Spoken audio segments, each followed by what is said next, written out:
Pupunta kami ngayon sa Mounts Botanical Garden dito sa West Palm Beach, Florida. Pagpasok sa gate, ito yung bubungad sa inyo, yung maliit na fountain. And then, yung mga display ng mga air plants na nasa wall nila.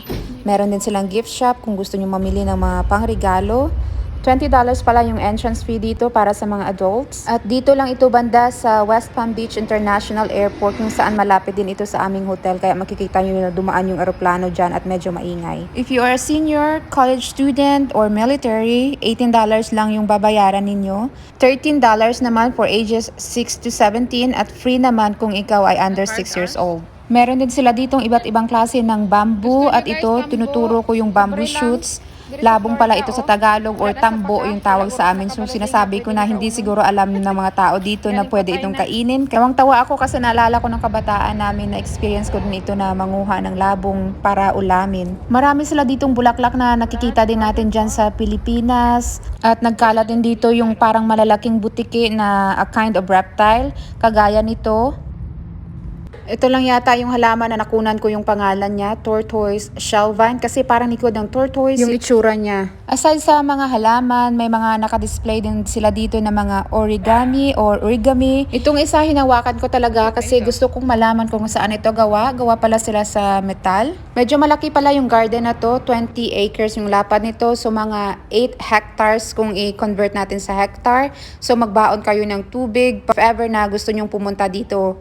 I was so interested sa tanim na to kasi may nakita ko sa internet na parang kamukha nito. Pinipiga nila at lumalabas yung tubig. So, tinry ko din. Is this what smells so good? Hindi lang pala ako ang mahilig sa halaman at mga bulaklak. Yung asawa ko ganun din kaya pumunta kami dito. At yung inamoy ko na bulaklak, ang bango pala niyan. At yun yung naamoy namin habang naglalakad kami dito. I like the leaves. Look, That's cool. the bird is coming. What is that? Eagle? With the yellow bird, you see it? Yan yung asawa ko, tinitingnan yung mga halaman at mga label, mga pangalan nila kung anong klaseng halaman yan. At ito din yung isang uri ng origami na nakadisplay dito sa kanila. Ito pa yung isa, parang nakapatong-patong ng mga ibon, parang tower ng ibon. At meron din sila mga air plants na nakasabit or tumutubo dyan sa mga kahoy. Meron din sila ditong area kung saan pwede nyong makita yung mga koi fish at meron ding mga freshwater na pagong. Pwede nyo palang pakainin yung mga pagong dito at yung mga koi fish. Doon sa gift shop nila, nagtitinda sila ng feed. I think $1 yung presyo ng binibenta nila na feed na pwedeng ipakain sa mga pagong at mga isda dito. Hindi na kami bumili ng feed kasi makikita mo naman ng libre yung pagong at mga isda dyan kahit hindi mo sila pakainin. Like a pineapple. It's like alien eggs. Hey, mouse. Ito, isa pang origami na plain pero made of metal. At pasok tayo dito sa kabilang side ng garden. Dito makikita yung mga colorful na mga bulaklak. Gaya nito, impatiens yata yung tawag sa bulaklak niyan. Tapos ito may mga roses din sila. Tapos meron silang bougainvillea. Dito pala sa Florida, parang nasa Pilipinas lang yung temperatura. Although na hindi siya kasing humid at kasing init ng Pilipinas, parang nasa Pilipinas ka lang talaga pag pumunta ka dito. Papaya din sa Florida, libre lang daw. Meron din pala sila ditong vegetable garden. Oh, cauliflower. Nice. Ari, walang galiting langka sa Florida, damo. Oh, wala na sa paka.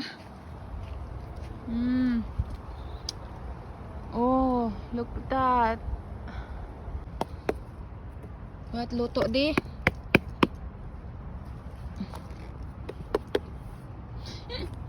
Ganyan talaga ako pag nagbabakasyon sa lugar na may mga halaman na parehas ng sa Pilipinas, gaya ng langka, ng papaya at ng niyog.